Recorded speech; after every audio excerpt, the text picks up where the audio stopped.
Bueno, mi nombre es Micaela Nelly, soy licenciada en fonoaudiología, formo parte del equipo de fonoaudiología del Centro de Rehabilitación Hirsch Belgrano y voy a estar hablando sobre la evaluación y el abordaje fonoaudiológico en pacientes con presbifagia. Sabemos que bajo el término presbifagia entonces engloban todos estos cambios anatómicos, fisiológicos, neurológicos, psicológicos y funcionales que contribuyen a las alteraciones en la deglución que se producen como parte del envejecimiento. Y vamos a hablar entonces sobre cuáles son esos cambios deglutorios que se producen con más frecuencia asociados al envejecimiento en cada una de las etapas. En la etapa preparatoria oral vemos en general dificultad en la masticación, con dificultad en el control, en la formación del bolo, caída prematura o escape anterior. En la etapa oral propiamente dicha, vamos a ver que la presión lingual y la fuerza se encuentran reducidas, con dificultad en propulsar el bolo, hay alteración en la sensibilidad, el tiempo de tránsito oral está aumentado y hay presencia de residuos. En la etapa faríngea, la respuesta motor orofaríngea se encuentra retrasada, con disminución en la elevación del complejo hiolaringio, los reflejos se encuentran alterados, puede haber penetración y o aspiración, y también hay residuos a nivel faríngeo, que es muy característico. Y en la etapa esofágica vamos a encontrarnos con fallas en la distensión del esfínter esofágico superior o el esfínter esofágico inferior y reflujo gastroesofágico. Por otro lado, existen cambios que aumentan la susceptibilidad a la presbifagia y que pueden actuar como un factor precipitante. Por ejemplo, el deterioro del estado dental, la menor producción de saliva, la alteración en la sensibilidad oral y faríngea, en los sentidos del gusto y del olfato, entre otros. Hay que tener en cuenta, lo que sí, que muchas veces la mayoría de las características que se sugiere que están asociadas a la disfagia a menudo no son causadas por el envejecimiento en sí, sino por una combinación de factores entre envejecimiento y enfermedad. Por ejemplo, las enfermedades neurológicas, neurodegenerativas, que son muy prevalentes en los adultos mayores, se asocian en general también con disfagia. Y otro factor clínicamente relevante a tener en cuenta son los efectos secundarios de la medicación en adultos mayores.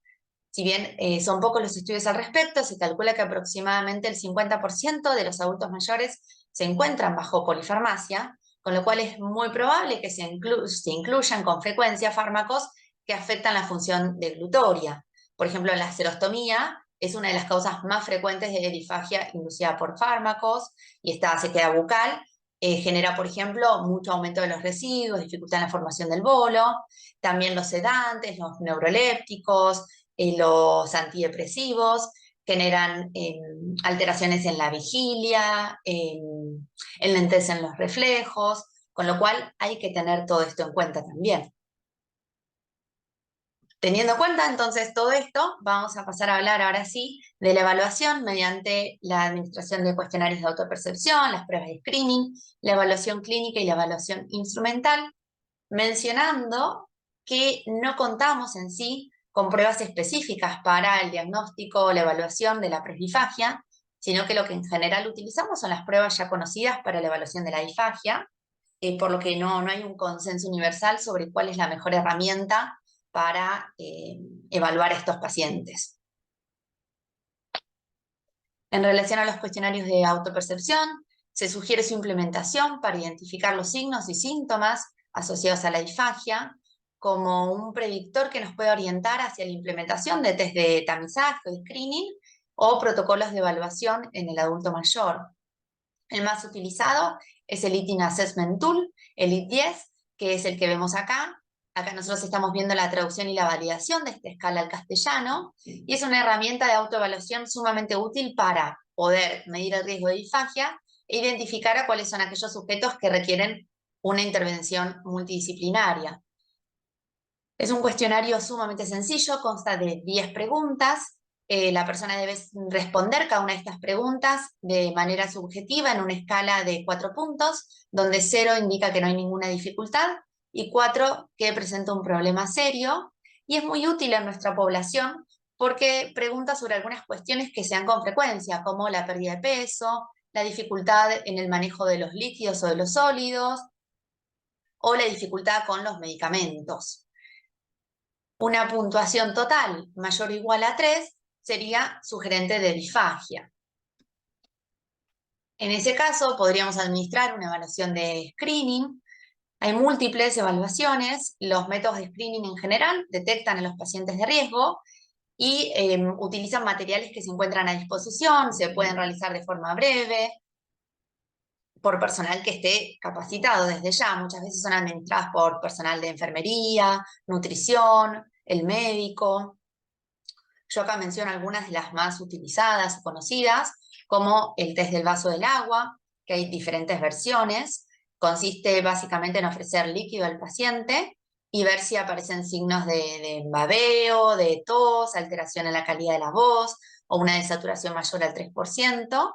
Y si aparece alguno de estos signos de aspiración, la prueba va a ser positiva. Si no aparece ninguno, será negativa.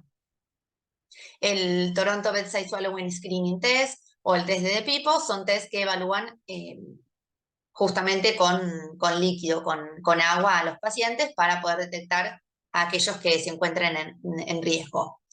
El GUS es un screening que consta de 2 instancias, una evaluación indirecta y una evaluación directa de la función deglutoria, mediante la administración de consistencias semisólidas, líquidas y sólidas, para poder entonces detectar el riesgo de aspiración. Tiene una puntuación total de 20 y lo útil es que con cada una de las puntuaciones va dando recomendaciones sobre cómo proceder. El método de exploración clínica, volumen, viscosidad, el MECBER, el doctor Pere Clavé, sumamente conocido, utilizado en la práctica. Es un método clínico que permite identificar precozmente a los pacientes con disfagia orofaringia mediante la detección de alteraciones en la eficacia, como por ejemplo los residuos, las diluciones fraccionadas o un inadecuado sello labial, y alteraciones en la seguridad de la deglución, como son la tos, la voz húmeda y la desaturación. Se basa en la administración secuencial de diferentes bolos, o sea, diferentes viscosidades, néctar, líquida y pudín en volúmenes crecientes.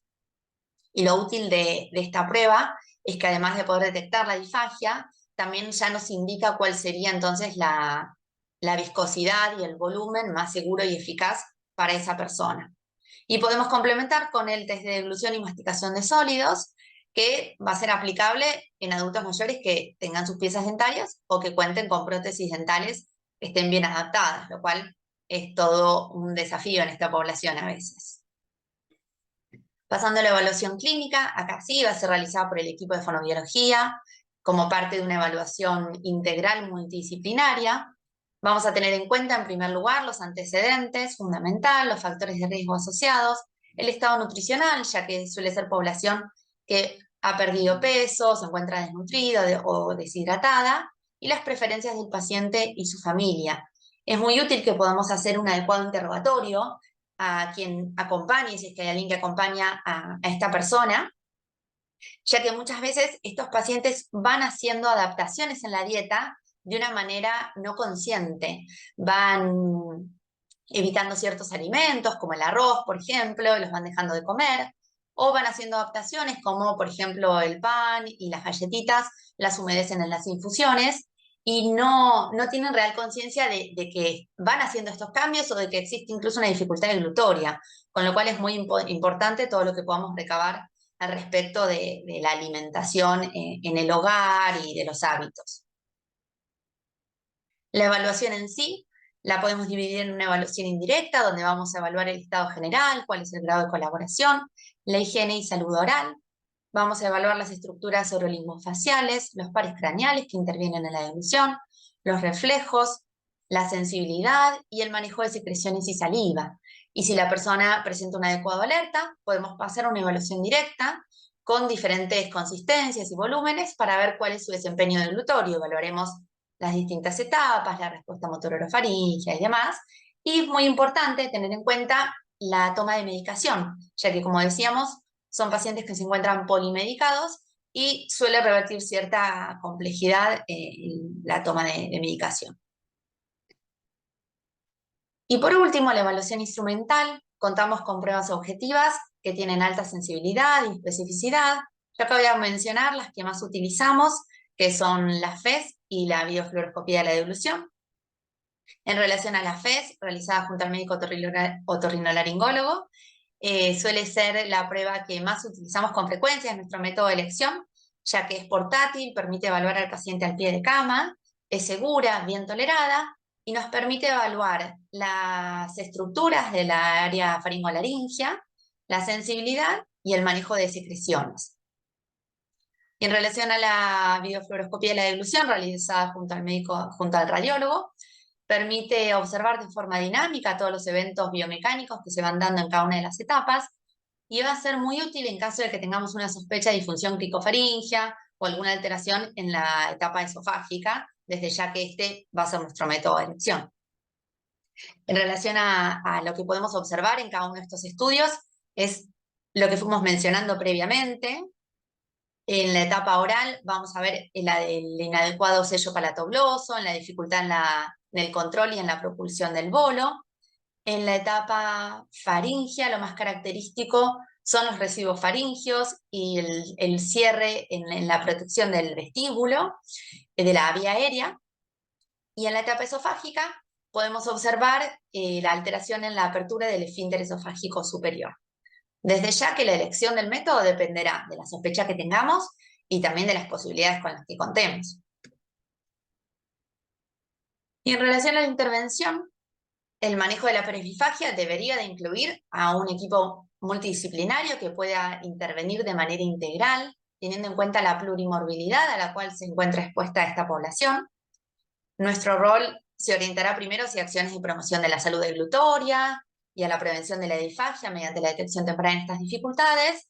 Y entonces nuestra intervención va a tener distintos objetivos. En primer lugar, reducir el riesgo de aspiración mediante una adecuada higiene y salud oral, una adaptación de prótesis dentales si fuera posible, y la adaptación de líquidos y texturas a una viscosidad o consistencias que sean seguras y eficaces para esa persona, que muchas veces ya el paciente mismo lo empieza a realizar, como decía, sin tener una real conciencia de que lo va haciendo.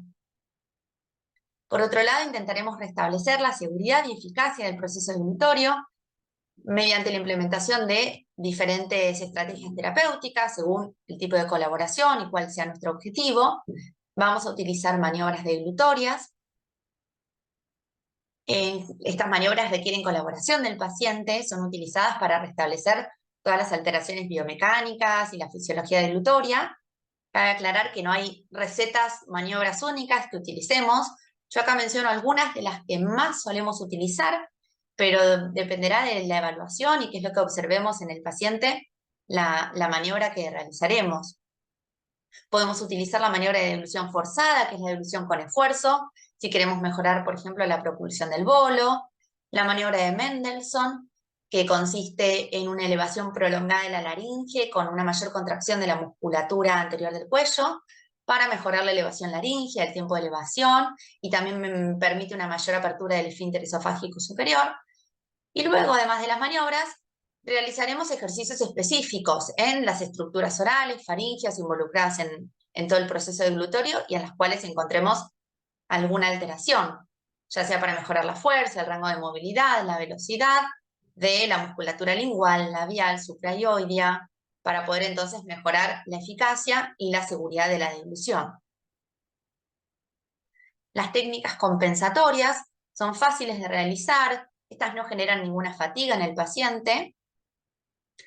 En primer lugar, bueno, siempre asegurar una correcta postura, lo más erguido posible, y podemos utilizar algunas técnicas posturales. La más conocida y utilizada es la maniobra de chin down, que no necesariamente va a servir para nuestro paciente, no se aplica a todos los pacientes. En el caso de que presente un retraso en la respuesta motor orofaringea o caída prematura, podemos utilizarla para favorecer el cierre de la vía aérea, consiste en la flexión del mentón hacia abajo. Y otra técnica que utilizamos muchísimo es la doble deglución o la deglución en seco para reducir los residuos post-deglución. Podemos realizarla ante el pedido o mediante el estímulo con una cuchara vacía, por ejemplo. Y muy importante, la modificación que realicemos, como decía previamente, en volumen y viscosidad de los alimentos, teniendo en cuenta los gustos, preferencias, trabajando con la nutricionista para que haya un equilibrio. y en general vamos a tener que adaptar los alimentos sólidos y los líquidos. Para los líquidos podemos hacer uso de espesante, teniendo en cuenta que a mayor viscosidad, desde ya que va a aumentar la seguridad de la dilución, pero también disminuye el agrado y el confort con los alimentos. Con lo cual tenemos que tener cuidado de no sobreutilizar este recurso y de poder hacer una adecuada evaluación de cuál es la viscosidad necesaria para ese paciente. Y en relación a las técnicas de facilitación, estas producen cambios transitorios en el circuito deglutorio. Evaluaremos según la patología de base, el pronóstico, la fisiopatología deglutoria, qué técnicas utilizaremos o si las utilizaremos. Por ejemplo, para aumentar el input sensorial podemos realizar estimulación térmica o con sabores, ácidos amargos, en lengua, pilares, previo a la alimentación. Por otro lado, trabajaremos en sostener el estado nutricional. Como decía, codo a codo el trabajo con la nutricionista para ajustarnos a las preferencias, realizar controles calóricos. Ay, perdón. Y por último, minimizar el impacto en la calidad de vida y educar al paciente y al familiar. Sumamente importante el trabajo con TO para realizar las adaptaciones instrumentales, el trabajo de kinesiología para prevenir la pérdida de masa muscular y una posible disfagia sarcopénica, y muy importante la educación al paciente y al familiar, a algún cuidador, mediante recomendaciones de alimentación segura, pautas de alarma, una adecuada higiene oral, las adaptaciones que haya que ir haciendo en relación a las adaptaciones instrumentales, las adaptaciones en el hogar, y muy importante la adaptación en la presentación de los medicamentos, como decía previamente, tratar de evitar las cápsulas si fuera posible o triturar los comprimidos.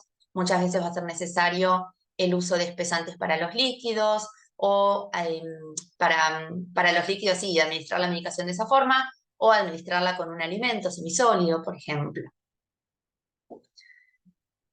Ahora sí, eso es todo. Muchas gracias.